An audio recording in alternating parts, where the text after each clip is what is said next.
Tristan Kumar's Dying Planet, narrated by Tristan Kumar. Part 3: Karma of Humanity. I woke up and immediately noticed that I was in a cell.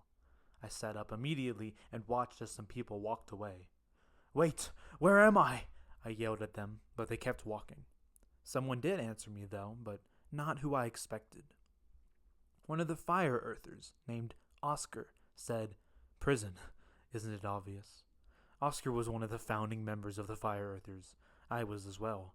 And he was one of my friends before we created the group, before we were the cause of mass genocide over Earth. "How'd you get here?" I asked as I looked around the cell and out of the bars. "I called you to tell you something, but you didn't pick up. The last time I saw you, you got your neck destroyed by the Scorpion Squad," he explained. "You don't need to remind me," I said, as I rubbed the place where I was hit. "Yeah, I won't. I knew that if I were you, it would have hurt and I would have died of the pain. Well, hopefully I'm not that weak. Anyway, they took you to the hospital, and I followed you guys with my bike. When I got there, it was already sunset, so I ran in. I asked what room you were in, and they told me. I rode up to the elevator, but on the second floor, a lot of doctors, nurses, employees, and more walked in, so I had to sneak out. Too crowded," he said. "All right, continue." "Then I noticed the lights flickering and watched the elevator door close. There were some doctors on this floor, but not too many. I decided to take the stairs. Then the lights went out, and I heard a crash from the elevator. It sounded like an elevator had fallen from a high level. Pretty rare, I'd say, eh?" he said. "Yeah, I was in that. There were some terrorists or something," I explained, and he nodded. "I know. A second later, the elevator doors opened, and some guys in black clothes came in and shot everybody. I ran to the stairs at the end of the hall, and even though they skimmed a bullet off the side of my ribs because they thought that I was their target, which I now know is you, I made it to the elevator and ran up the stairs. Then the lights went out in the stairwell. People started coming up from the bottom of the staircase and yelling at me to stop. The lights turned red for some reason, and I ran up to the floor that you were told to be on. When I reached it, I saw that the floor was empty, so I ran up to the roof. I got ambushed on the stairs, so I ran into the 22nd floor. The floor was at an angle. You were sliding down, and some crazy guys in some helicopter was shooting missiles at you. Then I dived after you, but you dropped into the smoke below after killing the guy.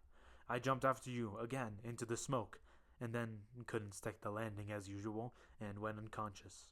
I woke up in a truck with some other people, and you were in a bed next to me unconscious as well. It felt like an ambulance, so I settled down. Next thing I know, we're here in prison." "Huh," I said as I looked at him. There was a moment of silence. There was a moment of alarm when a guard scared us by saying, "Dinner time! Quit the chit-chat, you scrubs! Get to moving!" he yelled as he opened the cell. He followed us to the lunch area and ordered us to get in line. We obeyed. We got our food and sat down at a table. "We gotta get out of here before the red sun explodes, because I know for a fact that they're gonna keep us here while they escape," I said while looking around to make sure no one was watching us. "Yeah, no doubt. I have an idea, though. We'll escape tonight. I heard that they open the main bay doors to let in supply trucks every night. We'll sneak through there and leave this dump," he said as he devised a plan on the spot. "Then what?" "I don't know. Focus on the present," he said. "Okay. Tonight." I nodded, and we ate the rest of our food. That night, we waited until 10 p.m. when the bay doors would open. They provided us with card games and such because we were kids. Kinda feel bad for the people who couldn't play these games. Once all the guards left the hall, turned out the lights, and went to help to assist the deliveries, I pulled out my prison shoes. They were such terrible quality shoes that the laces were made out of metal paper clips, bent to look like gray shoelaces. Bad for my feet, good for my escape. I peeled off the paperclip and stuck it in the lock. After a few grunts and a few issues when the paperclip bent, it finally opened. "Wow, congratulations, narrator. You picked a lock, and now you're a fugitive." "Well, not really, but one in Rome, right? Never mind, Rome is gone now in the future." Anyway, we snuck out through the hall. I noticed that as we ran, my friend dropped some card games through the bars to the other prisoners. Good man, but we had to keep going. Once he dropped the last card game, which happened to be Uno, he nodded and we ran faster. We ran through the dark hallways of the prison and ended up at the door that led to the bay, our exit. We opened the door and closed it behind us softly. The bay doors were opened, and the rain was pouring down, which made it easier to escape because the guards wouldn't be able to spot us that easily. In the bay, there were a bunch of cargo crates and a bunch of guards. They were watching the trucks drive to the prison. They weren't here yet, but we planned to escape when the bay doors were about to close, so they would have to reopen them to catch us, giving us a small opening to hide or run away. We snuck near the bay doors. The trucks were way bigger than we thought, so we devised a new plan. We would sneak out. Now. We crouched down and watched when the time was right. We nodded and snuck to the door. Suddenly, a ginormous thing dropped from above the bay doors. The only thing I could hear and see was metal. A giant metal scorpion robot, about 5 times my size, made of very advanced technology and strong metal form, smashed down in the mud. As the mud splashed up, the rain hit the metal with a small noise. It made a sound like a roar, but it sounded mechanical. The rusty parts creaked through the mud, finding their ground. It stomped its giant, clunky metal feet around and faced the inside of the bay. It had red, glowing eyes, almost the same red as the beam from yesterday at the red sun explosion. It was so hard to see the outline of the scorpion, but its eyes gave it form. It ran through the mud to the bay at 20 miles an hour. When it reached the inside, it screeched to a stop. Its eyes went dark and blank, and it transformed down into a small glowing red box, almost like the bomb planted at the school. The bomb at the school and the box here were beating like a heartbeat. Each time it beat, the red light shined brighter. A man walked up and picked the box. Then he threw it into the rain. He chuckled, almost like saying, "Stupid animal." It landed with a splash in the mud, but something was wrong. We could both tell. The box quickly reformed into the scorpion and looked at the man who had thrown the box. It started making a sound that sounded like it was charging up an attack of some sort. We backed up against the wall in fear and watched what was about to happen. The men in the bay pointed their guns at it and prepared to fire. Then the charging sound stopped, and a red laser shot from the scorpion's tail directly toward the bay, especially toward the man who had thrown the box. It somehow froze in the rain and became a spear-like object flying towards the bay. It went right into the chest of the man, and he and the spear went flying back to the wall and got pinned there. Everybody looked back as his limp body bled out. They turned and fired at the scorpion. The scorpion winced at the gunfire but eventually got used to it. It crouched down as some technological springs in its feet loaded up. Then it launched into the rain with its red glowing eyes like the sun, and landed in the bay with an explosion, killing everyone instantly. We were pushed to the back of the wall from the propulsion of the landing. We looked at the guards. Everyone must have flown back and hit the wall because they were sitting against the wall, most likely dead. We looked at the scorpion as it looked around trying to find more people to kill. Then some lights came out from the rain. The cargo trucks had finally arrived at this bloody scene. The cargo trucks were big tank-like vehicles that were so big to see. It almost fit into the bay. But it never reached the bay. It never could reach the bay because the scorpion was there. The scorpion ran to the trucks and started ripping them apart, piece by piece, with its arms and tail. We decided that we should run while the beast was distracted. So we did. We ran into the rain and stopped at a nearby tree.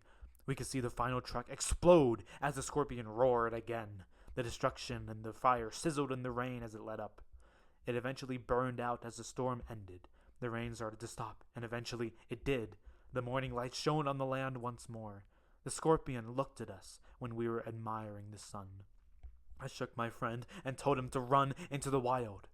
He said, "No, it'll catch up to us too fast. We have to go get some vehicle that was fast and easy to escape from, and I saw some on the way out. Follow me and hurry." I ran after him as the scorpion ran right towards the tree. It jumped up and used the tree to push its leg toward us. The poor tree's foundation couldn't stand, and it shattered and fell. Meanwhile, the scorpion was right above our heads, and we dived to the side. It stuck its tail deep into the ground on the impact, but soon pulled it out of the ground viciously. It was coming after us, no matter what. It ran and slammed down its arms and tail at alarming speeds toward us multiple times. We just reached the bay, and it wouldn't stop trying to kill us. I grabbed a grenade from a dead guard and threw it at the scorpion. It whacked it with its tail toward the top of the bay door, and the door began to slide down to close shut because of the explosion. I ran to where my friend was and hopped on a motorcycle. "You may know how to drive this thing, but I don't," I yelled. "Alright, here's your lesson. Drive and don't look back. It's like a bike," he yelled in return as he took off towards the closing door. I drove immediately after him, dodging a blast from the scorpion's deadly tail. The bay door was halfway down, and my friend made it. I just made it in time as the doors closed and shattered into clumps of rubble. Dust flew off the ground into the air as we drove off. We stopped for a bit away from the prison and looked back gloriously. Suddenly, a big red blast flew past our heads. I looked back, and the scorpion had made a hole from the blast of his tail, attempting to kill us one last time. All I could see through it was the scorpion's face as it roared. It was covered in rubble, and, with a great shudder, its eyes went dark. I turned back to the road and drove off after Oscar. "That was crazy, but I think it's dead, or at least dormant now," I said. "Thank God we survived that thing. It seemed to be against the humans, so it must be from somewhere else or controlled by something else," he said. "I agree," I said as we turned onto a highway. "But now we need to get off this godforsaken planet." As soon as I finished saying my thoughts, we looked at the sun. What happened next was one of the rarest coincidences ever. The sun rumbled. We pulled over on the highway and looked at it. Everyone else around us, the ones that lasted, seemed to do the same. It was charging up like the scorpion earlier, ready to release its power. The scorching red, dying sun started to glow brighter and brighter and brighter. I winced from the brightness, but when I heard a boom, I had to look back at the sun.